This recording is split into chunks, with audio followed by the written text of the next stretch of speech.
Pod ulicemi Londýna buduje armáda dělníků novou podzemní trať.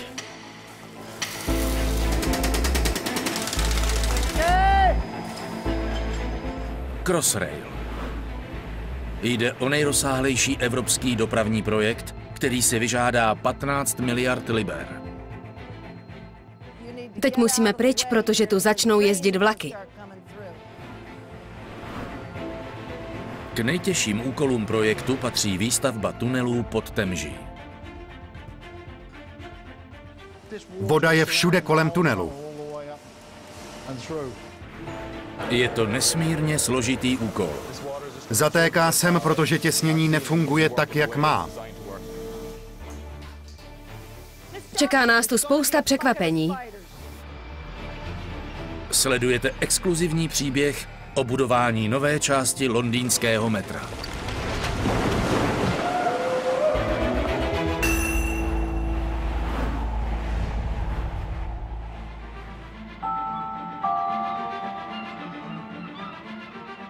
Temže. Nejstarší dálnice, která umožnila rozvoj Londýna.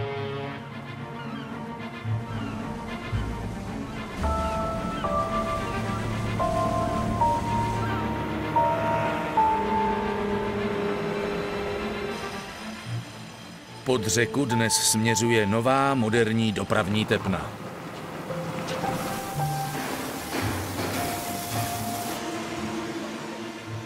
Crossrail. 120 kilometrů dlouhá trať, spojující Reading a letiště Heathrow na západě s hlavními londýnskými stanicemi, nákupními zónami, finančním centrem a prosperujícím East Endem. V provozu by měla být v roce 2018. Tunely nové trasy musí na 2 místech projít pod hladinou. Pod královskými doky u Custom House a pod Temží u Woolwich.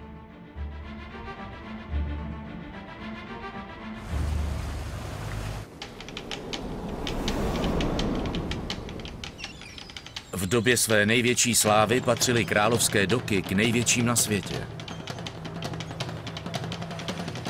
Většina původního vybavení se zachovala dodnes, včetně starého viktoriánského železničního tunelu, který vede pod vodou.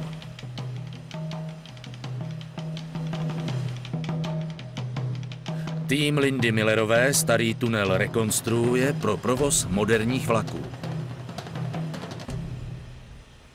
Naším úkolem je proměnit tento 135 let starý příklad viktoriánské architektury v moderní tunel.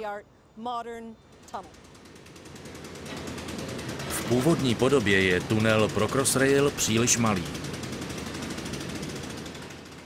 Pracovala jsem na mnoha velmi zajímavých stavbách, jako byla například výstavba kosmodromu na Floridě. Ale tohle je zatím nejzajímavější práce. Líbí se mi, že můžeme oživit historickou železnici.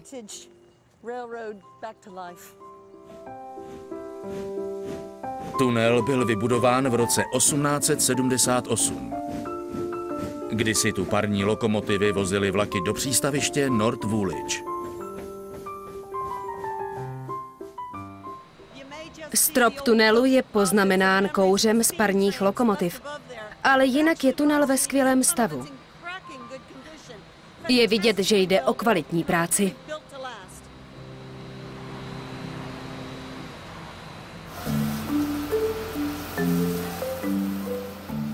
Rekonstrukce tohoto podvodního tunelu bude velmi náročná.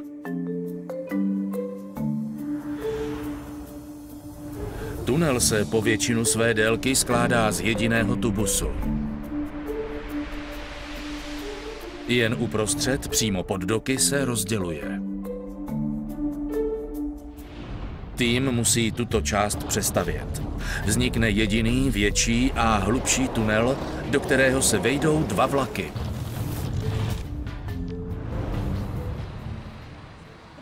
Nejdřív jsme museli tunel prohloubit. Tamhle můžete vidět, co vše jsme už udělali. Odkryli jsme zdivo, které bylo 130 let ukryté.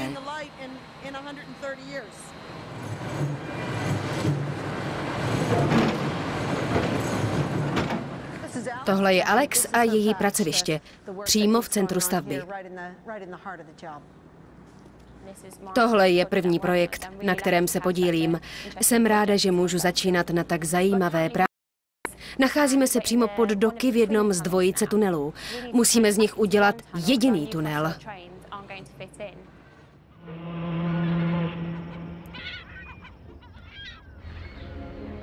Ve 30. letech 20. století patřily královské doky k nejrušnějším na světě.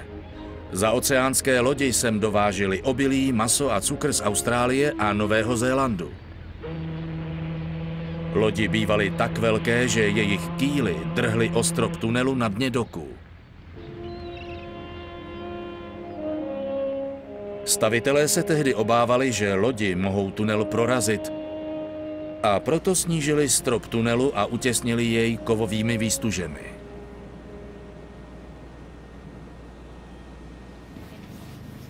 Tyto výstuže teď musí tým odstranit. Při průzkumu ale byly objeveny problémy. Původně se předpokládalo, že bude možné odstranit tyhle staré výstuže a bez problémů je nahradit většími, protože nad stropem tunelu bude dostatečně vysoká krycí vrstva. Když ale potápěči odstranili bahno na dně doku, zjistili, že tam vůbec žádná krycí vrstva není. Dost nás to šokovalo. Báli jsme se, že jakmile odstraníme ocelové výstuže stropu, tunel ten obrovský nápor nevydrží a to obrovské množství vody z doků začne prosakovat a dojde ke katastrofě. Působí tam obrovská síla. Protože strop tunelu nebyl kryt vrstvou zeminy, mohlo po odstranění výstuží následovat jeho protržení.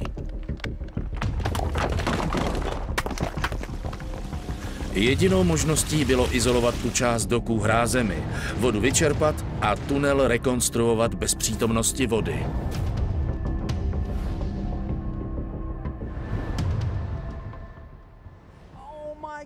Když jsme tady před 5 lety začínali, nepředpokládali jsme, že budeme muset do vody.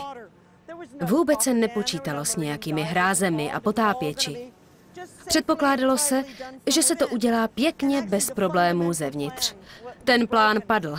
Všem zúčastněným jsme museli říct, že na 5 až 8 let to tady uzavřeme. Přitom předtím jsme všem tvrdili, že to určitě nebude potřeba. Uzavření této vodní cesty mohlo způsobit chaos. Je to totiž jediná trasa, kudy se mohou lodě dostat do výstavního areálu Excel, kde se každoročně koná výstava lodí. Stavbaři tedy museli počkat, až výstava skončí. Měli jen krátký čas, než bude trasa muset být znovu otevřena pro lodě účastnící se další významné námořní výstavy. Měli jsme na to jenom 6 měsíců. Nebude snadné tunel rekonstruovat.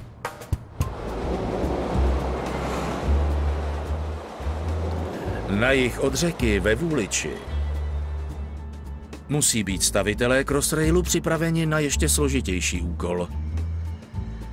Zde bude třeba vybudovat 2 úplně nové části trasy pod řekou Temží.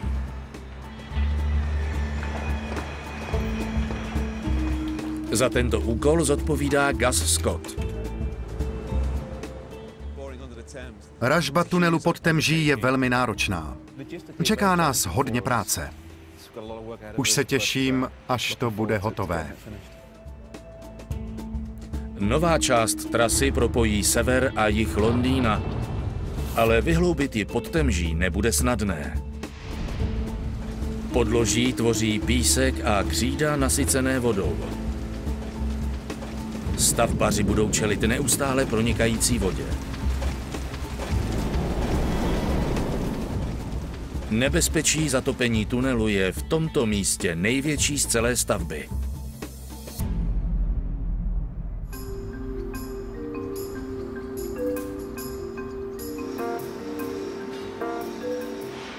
Budou tu potřebovat mimořádný stroj. Byl vyroben v této továrně v Německu. Bude to asi to největší rotující zařízení, se kterým jsem kdy pracoval. Nic většího jsem za svou kariéru neviděl. Je to opravdu hračka pro velké kluky.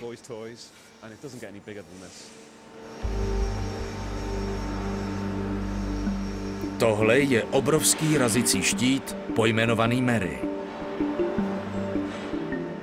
Stojí 11 milionů liber a byl vytvořen speciálně pro tunelovací práce pod Temží. Vrtat pod Temží je opravdu riskantní. Je potřeba znát tamní podmínky a mít to nejlepší vybavení na světě. A tohle je extra třída. Je to jako masivní továrna, která bude pracovat pod Temží.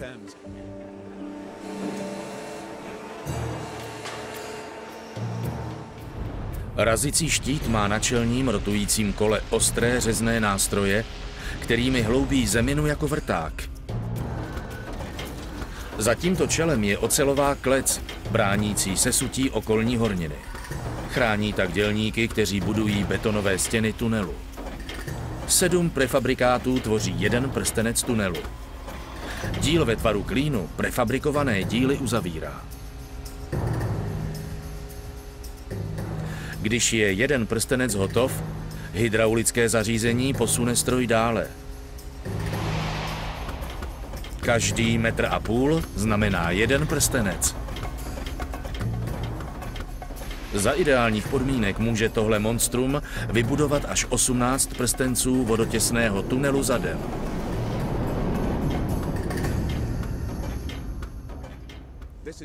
Stroj dokáže za den postoupit průměrně až o 27 metrů.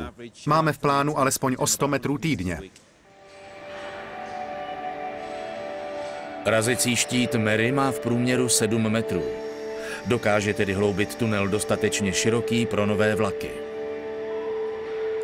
Zuby jsou vyrobeny z karbidu wolframu a dokážou si poradit s různými druhy hornin. Pod zemí bude tým specialistů udržovat Mary v chodu 24 hodin denně. Posádku tohohle stroje tvoří 16 lidí. Jde o sehraný tým, který spolupracuje už dlouho. Dělají to celý život.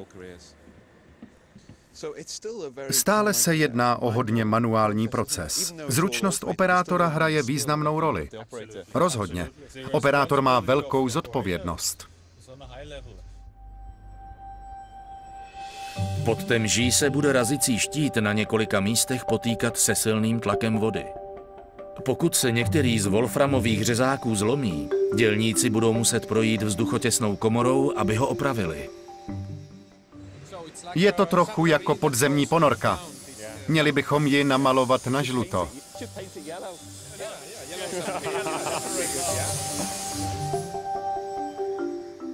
Mary patří k 8 razicím štítům, které v této továrně pro Crossrail vyrobili. Do Londýna je odeslali jako gigantické stavebnice, každá z asi 50 dílů.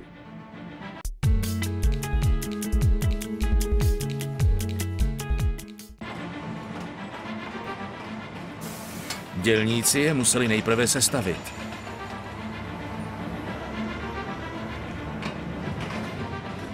Na tomto staveništi východně od Canary Wharf se právě připravuje montáž nejdůležitější části stroje.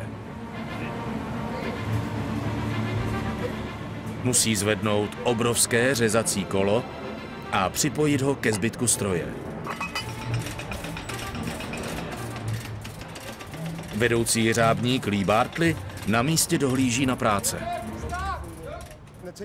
Razicí štít se skládá z množství různých částí a my jsme tady proto, aby jsme je dali dohromady. Tohle je nejdůležitější část, čelo, které hloubí ten tunel. Bez toho je to k ničemu, takže to musí být v pořádku. V téhle fázi si nesmíme dovolit udělat žádnou chybu. Čelo štítu váží 62 tun a na zvednutí jsou potřeba 2 jeřáby. Oba musí pracovat koordinovaně, jinak se těžký náklad vymkne kontrole. Operaci řídí Claire Halliwellová. 7,5 roku jsem sloužila v armádě a tohle se dost podobá tomu, co jsem tam dělala. Stavěli jsme mosty a zabezpečovali tanky. Stále jsme něco těžkého zvedali.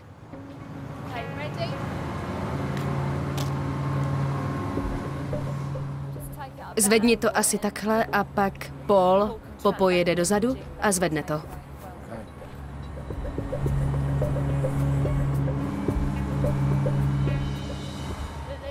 Zastav je a oběma vysvětli, jak to chceš udělat. Připravte si dřevo na podložení. Teď zastav.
Konečně jsme hotovi. Všechno pohromadě. Další úspěšně smontovaný.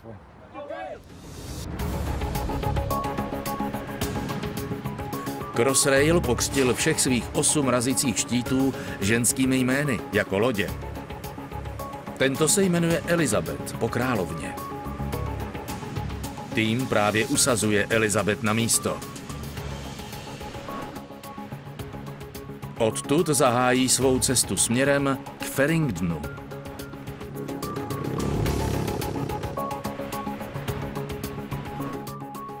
První zastávku bude mít na nově budované stanici Canary Wharf.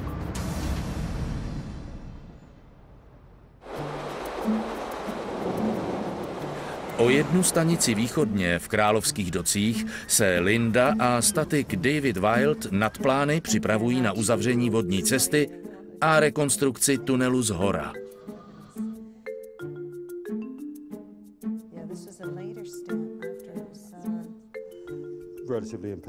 Staré plány tunelu jsou uloženy v archivu Muzea londýnských doků. Tady je Victoriin dok a tohle bude Albertův dok. Tenkrát tomu ale tak neříkali, protože ještě neměli vhodný název. Přiznám se, že jsem ještě nikdy nezačínala práci tak, že bych studovala 135 let staré plány.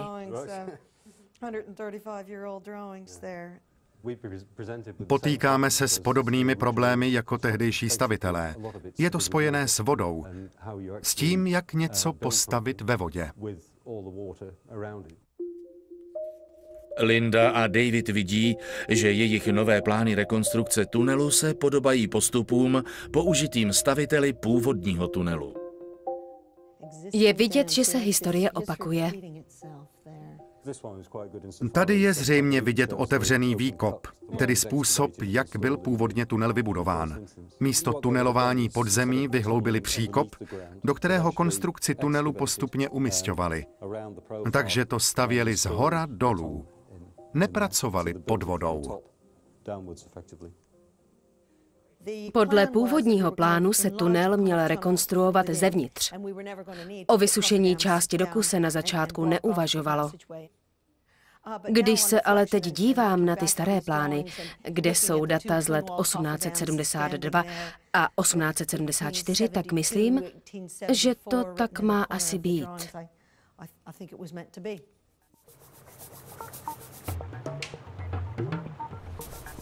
Výstava lodí skončila. Jakmile doky opustila poslední luxusní jachta, začíná chvíle pro Lindu a její tým. Mohou teď uzavřít část doku přímo nad tunelem. Za 7 měsíců ale musí být průjezd volný kvůli další výstavě. Pracovat tady znamená vejít se časově s prací mezi ty 2 výstavy. Musíme pracovat rychle, otevřít ten tunel zhora, zrekonstruovat ho a dokončit to do té příští výstavy. Bude to tvrdá práce, ale musíme to stihnout. Čas běží a Lindin tým nestrácí čas. Odčerpávají vodu z doku a jakmile mizí poslední kapka, nastupuje tým specialistů. Jsme tu dnes jako součást sociálního zabezpečení. V tom vysoušeném úseku by mohly být ryby, takže až voda klesne, podíváme se tam se sítí, jestli tam nějaké nejsou a nepotřebují pomoc. Před mnoha lety tu v řece žili lososy, pstruzy, jeseteři. Jak se kvalita vody zlepšuje, je šance, že se vrátí. Možná, že se podaří něco podobného chytit. Člověk nikdy neví.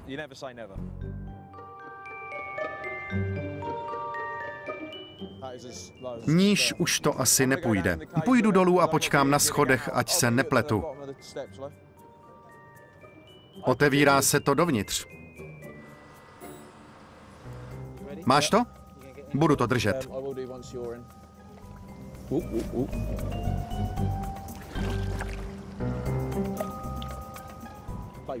To je malá parmice.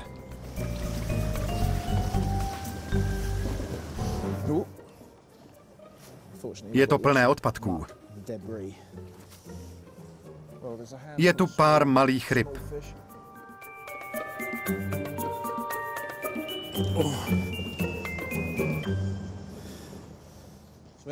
Moc toho nemáme. Spousta těch malých uplavala. Dostali se skrz síť.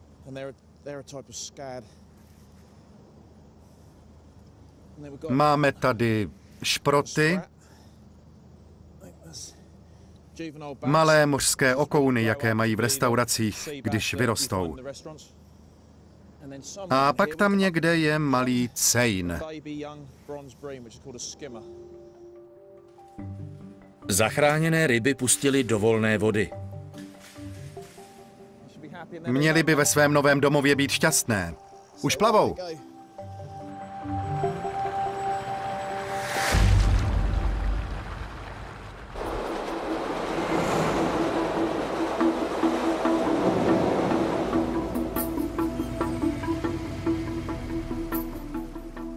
Gasův tým sestavuje u Vůliče na jih od řeky gigantický stroj z Německa. Mary, razící štít za 11 milionů liber, který vybuduje nový tunel pod Temží. Jsou to opravdu velké části. Mají 35 i 40 tun a to vše se smontuje a vytvoří tuhle 1000 tun těžkou věc. Tým povede Mary na sever pod řeku. Všichni byli hodně nervózní. Je to krásný stroj. V týmu je i Peter Birmingham. Tunely buduje už 50 let a dnes má 70.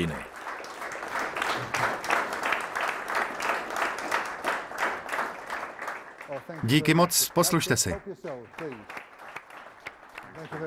Tunel pod Temží bude jeho poslední úkol před odchodem do důchodu. Peterovi synové Dan a Robert pracují na tunelu společně se svým otcem. Tohohle jsem dělal 3 minuty. A tohohle taky. Máma to ani nepostřehla.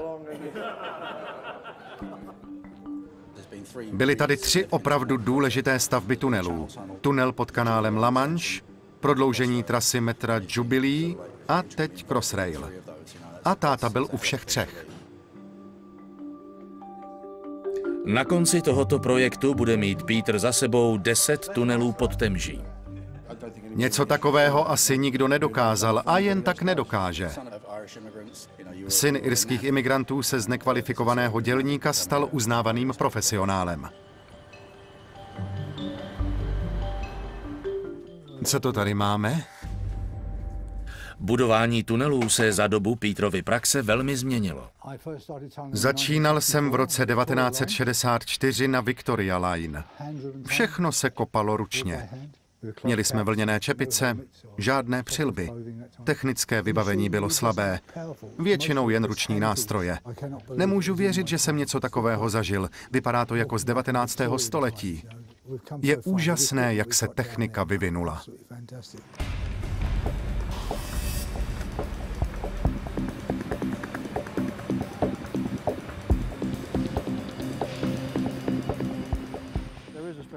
Tuneláři jsou zvláštní parta lidí. Člověk nemůže být normální, když pracuje v díře pod zemí. Ale dělat tuhle práci je čest.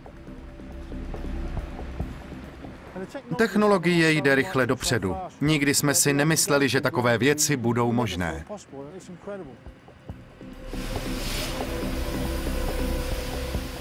Čelo stroje je na místě. Štít je připraven. 3 dny potrvá, než se 150 metrů dlouhý stroj poprvé zakousne do hlíny na jižním břehu Temže. 20 stavbařů bude ve 2 směnách udržovat stroj v chodu skrz podmáčené podloží Temže.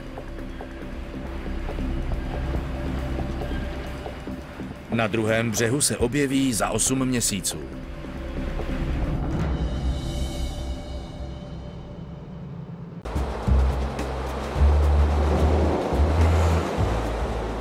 O 1 zastávku na západ v Docích nemá Lindin tým času na zbyt.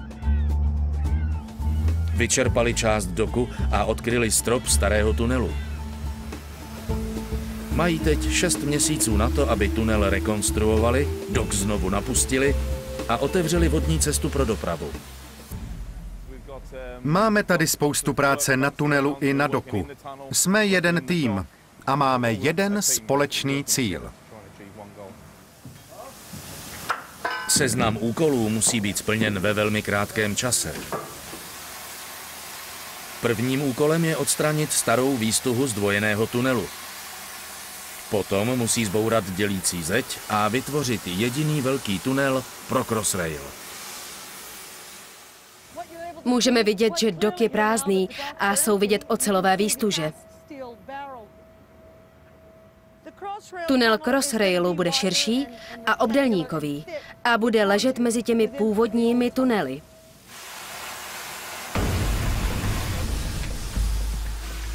Práce při odstraňování výstuh postupují rychle. Když ale odstranili výstuhy v této části, objevili za nimi cihlovou klenbu. Tak to je problém. Nový tunel se sem teď nemůže vejít.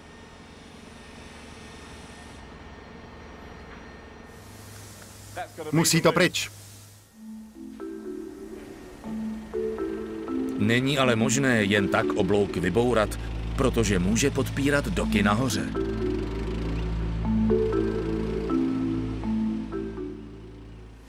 Kdybychom to vybourali, mohli bychom narušit statiku celého tunelu. Možné to je. Na druhé straně je to samé? Jo, ale nevíme, jak daleko to sahá. Ty prstence tam byly menší. Tohle je jen další případ toho, kdy se objevilo něco, s čím jsme vůbec nepočítali. Začali jsme o rok dřív, než mnozí pokládali za nutné, protože můj předchůdce čekal spoustu problémů. Nečekali jsme, že bychom někdy měli strach, že to nestihneme.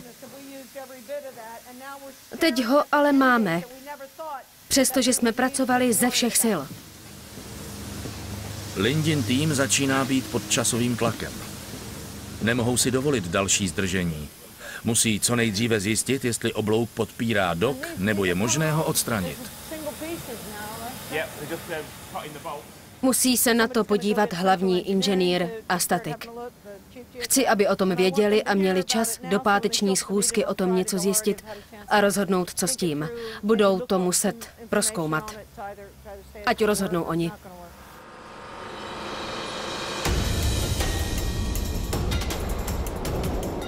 Na východ odtud ve Vůliči začal razící štít svou cestu pod Temží.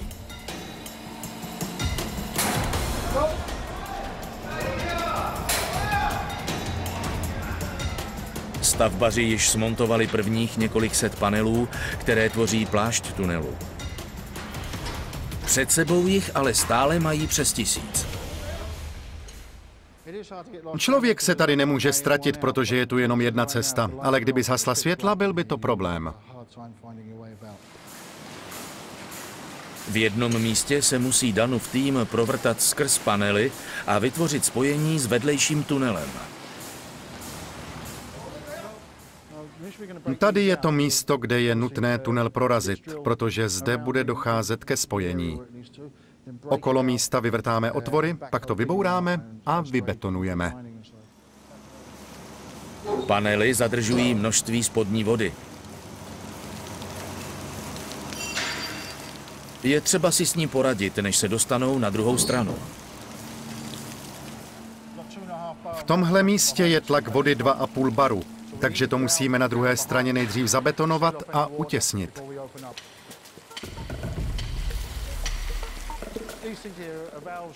Těmito ventily budeme pumpovat beton za plášť do okolní horniny.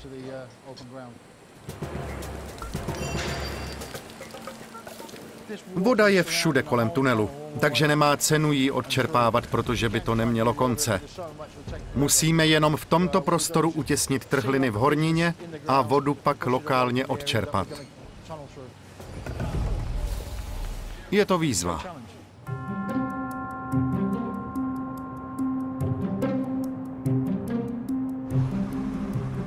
Tunely pod Temží jsou tradiční britskou vášní již po staletí. Vůbec první podvodní tunel na světě vybudoval Mark Brunel se svým synem Isambardem Kingdomem.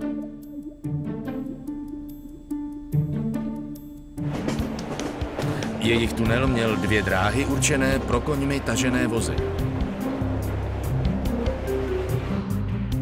V provozu je dodnes. Pro ražbu tunelu vymyslel Brunel převratné zařízení. Nazývalo se tunelovací štít a tvořilo jej množství ocelových klecí, které chránily kopáče, kteří tunel hloubili. Když kopáči horninu před sebou odtěžili, obrovské šrouby posunuli konstrukci dopředu. Za štítem zedníci vyzdívali stěny tunelu. 2 směny zde pracovaly 16 hodin denně. Trvalo jim 16 let, než se prokopali na vzdálenost 400 metrů z jednoho břehu na druhý. Brunelův tunel byl otevřen v roce 1843, nejprve jen pro pěší. Za první 3 měsíce navštívilo tento podzemní zázrak přes 1 000 000 lidí.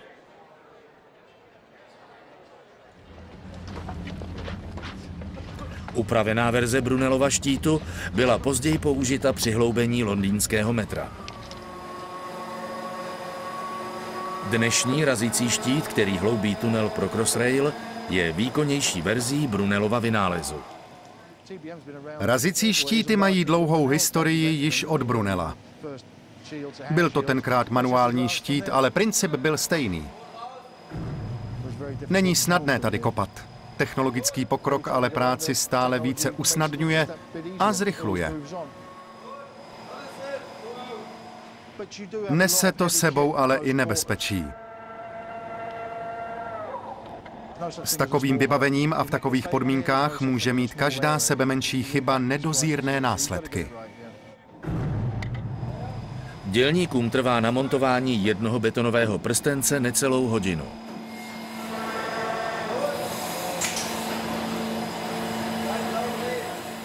Pumpy zatím odčerpávají bahno z čela tunelu.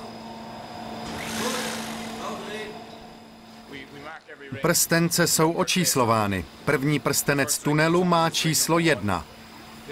Tenhle by měl mít číslo 1232, ale spadla mi tady někde ta jednička. Zkusím to udělat trochu improvizovaně. Snad se mi to nějak povede.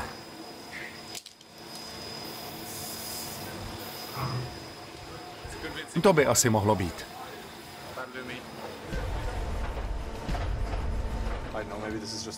Nevím, jestli je to kvůli tomu, jaký ten projekt je, ale jsem rád, že na tom můžu pracovat. Je to unikátní věc. Je to tunel pod řekou. Člověk tu má být na co pyšný. Každý z panelů má gumové těsnění. Posádka musí těsnění před montáží zkontrolovat a namazat, aby byl tunel opravdu vodotěsný. Celý ten tunel je vlastně pod hladinou spodní vody. Nikde se tu nedostáváme na hladinu. Vrstvy horniny kolem jsou plné vody. Díky tomu izolačnímu systému se sem ale voda nedostane. Poslední izolační vrstvu tvoří pěnový pás, který při kontaktu s vodou expanduje a zabrání tak průsakům. Ale ani s takovou technologií není žádný tunel 100% vodotěsný. Trochu vody se sem dostane, ale bez všech těch opatření by to bylo mnohem horší. Musíme na to dávat pozor. A kdyby se to zhoršilo, museli bychom to nějak opravit. Víme přesně, na kterém místě to je a co máme dělat.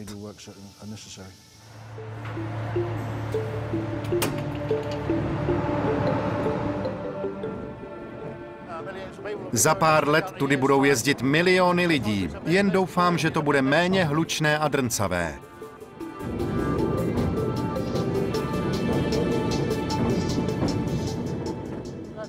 Pro dnešek mám hotovo. Stavil jsem se podívat na kluky. Oni budou ještě pár hodin pracovat.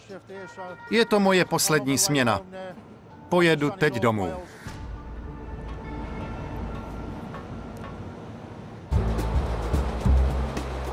Na sever od řeky v Docích může Lindin tým znovu začít pracovat. Průzkum zjistil, že stěna tunelu je dost silná a ten nízký oblouk tedy může být bez problémů odstraněn. Jak Linda zjistila, cihlové stěny tunelu jsou mimořádně silné. Malta mezi cihlami drží výborně. Nejsou tu žádné mezery. Je to fantastická práce. Za těch 135 let to díky tlaku nadloží a vody stvrdlo a je to neskutečně pevné. Jako by to ani nebyly cihly a malta. Pevná malta teď ale způsobuje další problém. Bourací práce postupují pomalu. Udělali jsme jenom třetinu toho, co už mělo být hotovo. Už jsem viděla hodně podobných zdí, ale vždycky stačilo jenom několik úderů a šlo to ve velkých kusech dolů.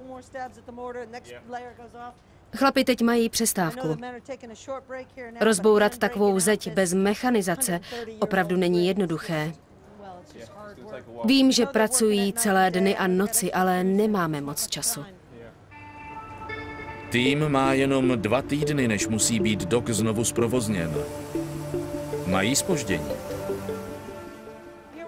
Potýkáme se s posledními obtížemi předtím, než bude dok opět zprovozněn. Děláme, co můžeme. Pracujeme na směny, dělají na tom všichni. Snažíme se ze všech sil, abychom stihli termín. 2. září se blíží a brzy se tu na nás budou zhora dívat lodě a čekat, až budeme pryč. Musíme to stihnout, jinou možnost nemáme.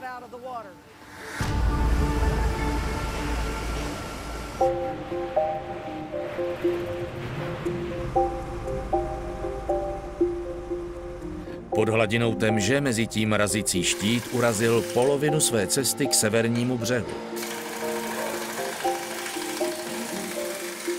Každých 6 metrů musí obsluha prodloužit koleje a potrubí, které odvádí odpad z čela tunelu.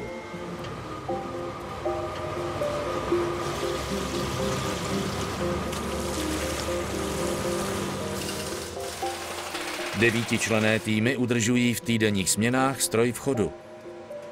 Je to tvrdá práce, ale tak začíná kariéra tuneláře. To je můj první tunel.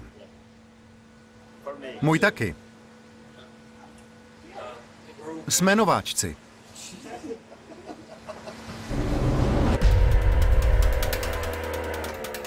Bez ohledu na to, jak tvrdě pracují, štít může postupovat vpřed jen tak rychle, jak stačí odvádět vytěženou horninu. 3 kilometry dlouhé potrubí odvádí bahno do tohoto zařízení v Plumsteadu.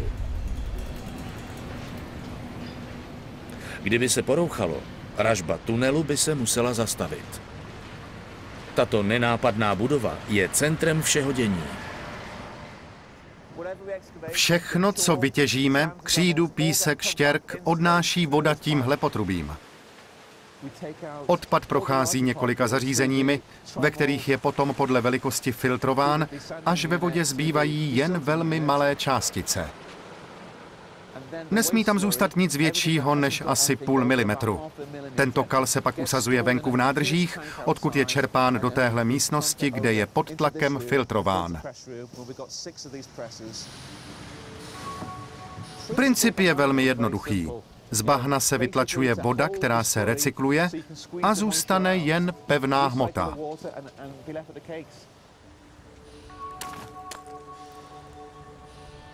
Ty nejjednodušší nápady bývají nejlepší. Vyprodukujeme tady za hodinu asi 40 nebo 50 tun. Zaschlé bláto se odváží do Essexu, kde se používá na hnojení travnatých luk. Když to tady půjde pomalu, postup štítu se také zpomalí.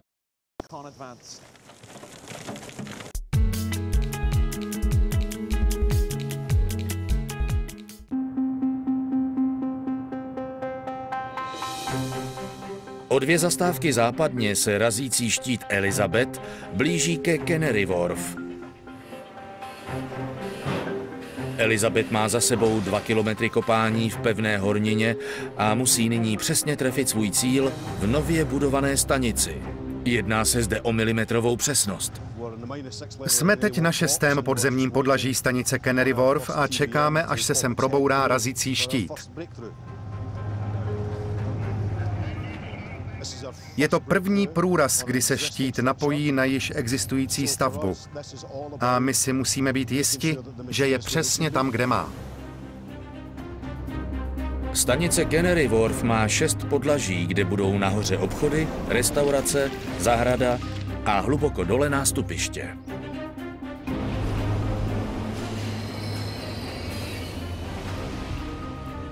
Tým Petera Mayna musí dostat razicí štít skrz betonové stěny stanice v jednom speciálně připraveném místě.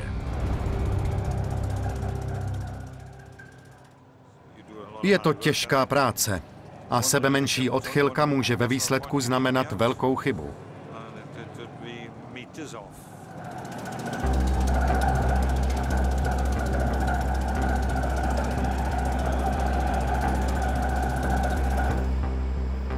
Na druhé straně zatím posádka montuje poslední prstenec pláště. Vede ji Scott Moss, jeden ze 200 vysokoškolsky vzdělaných odborníků, kteří kráčejí v Brunelových stopách a pokračují v britské vášni pro tunelování. Musím prstence zkontrolovat, jestli nejsou poškozené a zda těsní. Je třeba jim věnovat pozornost. Části prstence musí být pokládány ve správném pořadí. Jak se postupuje dopředu, určuji, jak bude který segment umístěn. Mám za sebou jenom 2 měsíce na tomhle projektu. Všechno je tu pro mě nové. Snad nic nepopletu.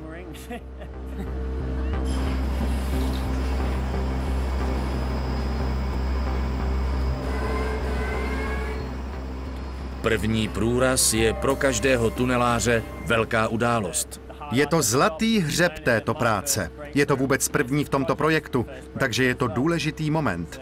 A já jenom doufám, že vše půjde jak má a my se objevíme na tom správném místě.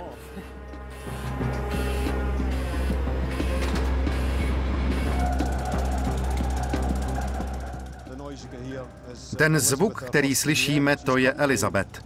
Právě se dostává skrz betonový plášť stanice Canary Wharf.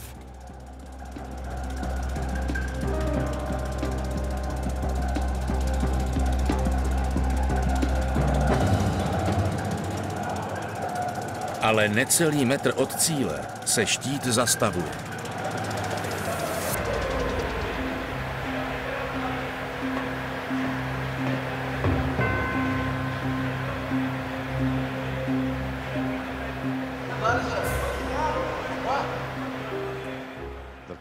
Důvodů může být mnoho. Třeba něco s pásem. My na to přijdeme.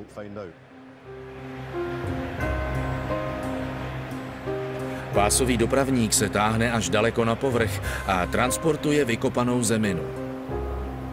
A právě dnes se dopravník rozbil. Dokud nebude opraven, Elizabeth nemůže pokračovat. Scottova směna končí. Mladý inženýr se svého prvního průrazu nedočkal. Asi to udělá noční směna. Jsem dost zklamaný. Pracují dlouho do noci, aby pás opravili. Teď s tím nic neuděláme, jenom musíme trpělivě čekat. Pás se bude opravovat celou noc a zítra ráno mezi 7:30 a 8 bychom se měli dostat skrz.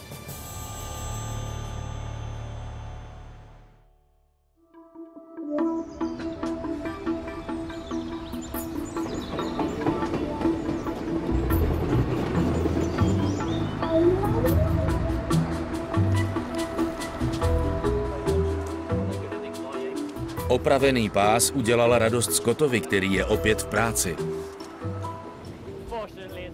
Naštěstí to trvalo 9 hodin. Všechno už je v pořádku. Opravovali jsme ten dopravník celou noc a teď už se těšíme na ten okamžik. Od prvního průrazu dělí štít jen centimetry.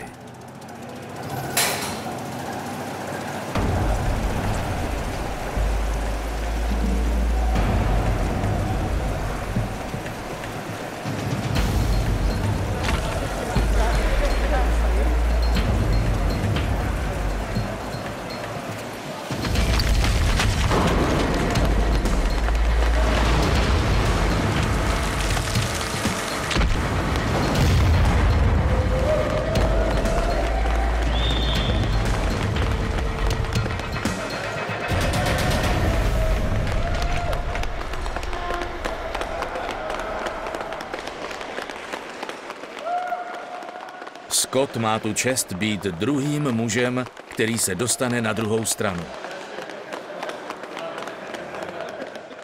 Zrovna jsem volal mámě, když jsme prorazili. Trochu smůla. Ale máma je na mě pyšná. Zažil jsem to poprvé. Nechali mě projít na druhou stranu jako jednoho z prvních, takže jsem ohromně šťastný.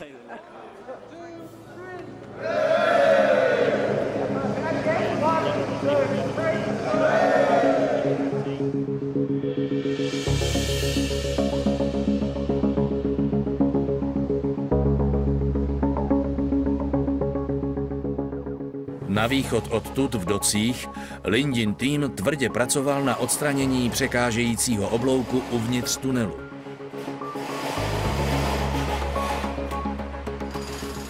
Zbývá jim jen jediný den na uzavření stropu, než dok znovu zprovozní.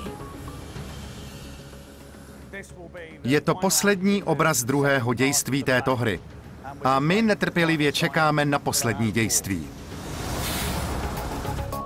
Betonování by podle plánu mělo začít večer. Je tu ale malý problém. Strop je třeba ještě více vystužit ocelí. Ráno jsme zjistili, že ocelová výstuha je moc slabá, takže jsme to zastavili.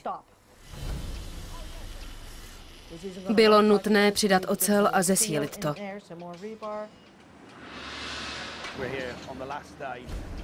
Betonováním jsme dnes měli tu práci dokončit. Ale tohle je změna plánu.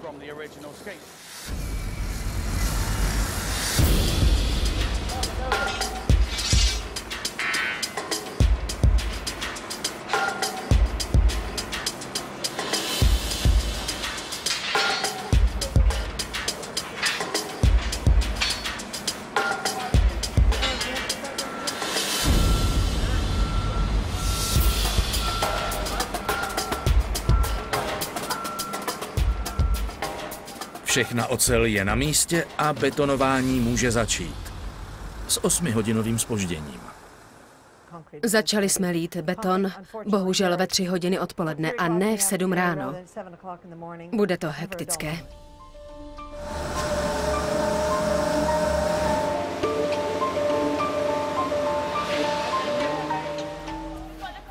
Máme čerpadla betonu, kterými pumpujeme beton tímhle potrubím nahoru. Původně jsme měli začít betonovat ráno a teď je odpoledne. Ale stihneme to. Už to bude hotové. Úsilí posledních hodin přineslo ovoce a voda může včas opět proudit. Zbývá už jen poslední úkol, než tudy budou moci proplouvat lodě. Potápěči musí odstranit vzpěry, které držely stěny doku. Jsem připraven. Přívod vzduchu běží. Když je potřeba udělat něco pod vodou, jsme připraveni. Není to jednoduchá práce. Představte si, že se potopíte a pracujete úplně po tmě. Potápěči musí použít k řezání vzpěr autogen. Až to uříznou, tak do těch vzpěr napumpujeme vzduch a vyplavou nahoru. Všichni už se těší, až ty vzpěry uvidí na hladině, protože pak už nic nebude bránit lodím, aby mohli připlout na tu zářijovou výstavu. Slíbili jsme námořnictvu i výstavišti, že dok zprovozníme. Práce, kterou teď potápěči pod vodou dělají, to řezání autogenem, je extrémně nebezpečné. Tak se na to kouknem. Je to celé ohnuté dolů. Potřebuju hořák a hadice. Posíláme ti to tam.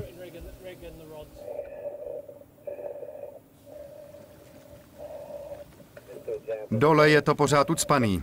Budu tu muset vyříznout velkou díru. Je to ještě horký? Jo, je to horký. Musíš to schladit. Dobrý.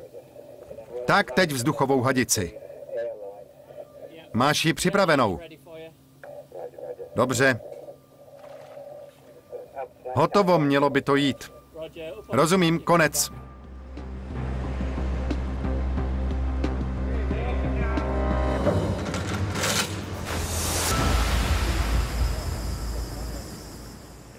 Bylo to obtížné, ale je to.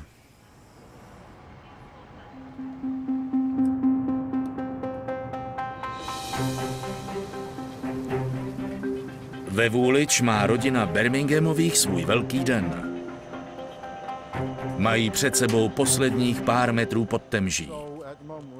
Právě míříme do tunelu, kde razicí štít stále pokračuje v hloubení tunelu pod Temží. Už se blíží k průrazu.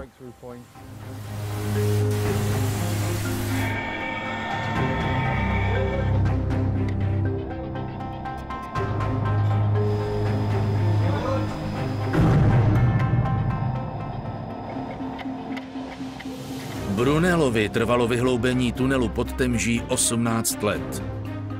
Peterovi a Danovi Birminghamovým to trvalo 8 měsíců.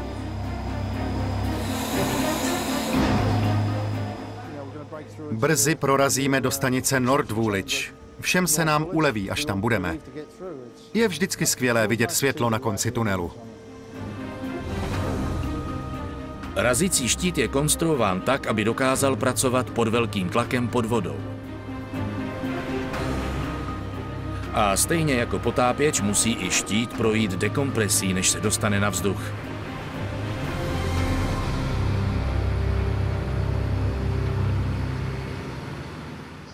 Tohle je ta nejdůležitější část. Je vidět, jak jsou zuby opotřebované. Bylo to rovné a vidíte, jak se to obrousilo. Štít musel překonat tvrdou horninu, ale zvládl to. Pro Petera Birminghama, který hloubí tunely celý život, je tento tunel pod Temží vrcholem 50leté kariéry. Byl to můj život. A teď jdu do důchodu a už se na to těším. Moje žena má hezký malý sportovní vůz, takže vyrazíme k moři do Itálie. Zapomenu na tuhle práci a budu se soustředit na radostné chvíle v důchodu se svou ženou a vnoučaty.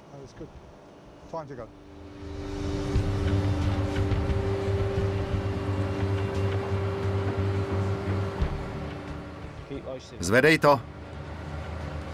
Tunel je hotov, tím ale kariéra tohoto štítu neskončila. Snaž se to držet směrem k jeřábu. Díly budou znovu použity při hloubení tunelů po celém světě. –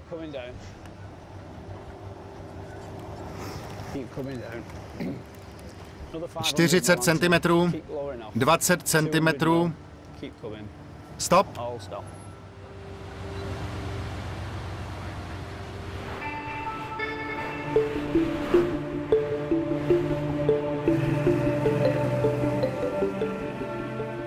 V docích mohl být konečně nad tunelem obnoven lodní provoz.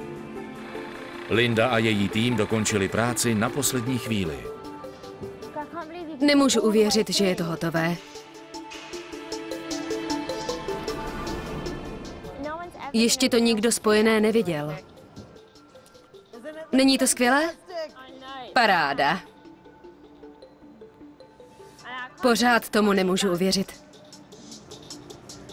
Je to skvělý pocit. Vůbec byste to neřekli, ale jsme přímo pod tím dokem. Tolik metrů vody nad námi. Tvrdě jsme na tom dřeli. Nepřetržitě, bylo to těsné. Ale zvládli jsme to. Před pár lety, když jsem viděla podobné konstrukce, tak jsem vůbec nevěděla, o co jde.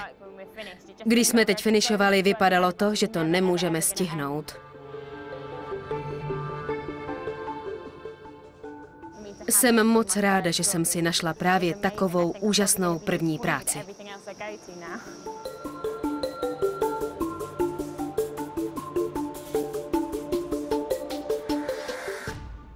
Je to tunel na dalších 120 let.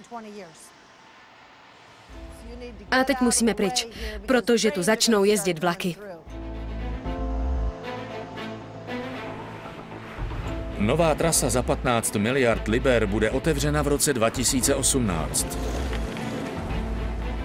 Do té doby ale čeká stavbaře ještě ohromný kus práce. Pod přeplněnými ulicemi musí vyhloubit prostory pro 10 nových stanic. Představte si, že za 5 let to tu bude plné cestujících. Budou tu jezdit nové drahé vlaky a bude to architektonická perla. Stavba těchto stanic je nejen velký stavitelský úkol. To je nádhera, překrásné. Ale odhalí i některá tajemství londýnské minulosti. Je to vzrušující, protože se poprvé podařilo v téhle oblasti najít více koster pohromadě.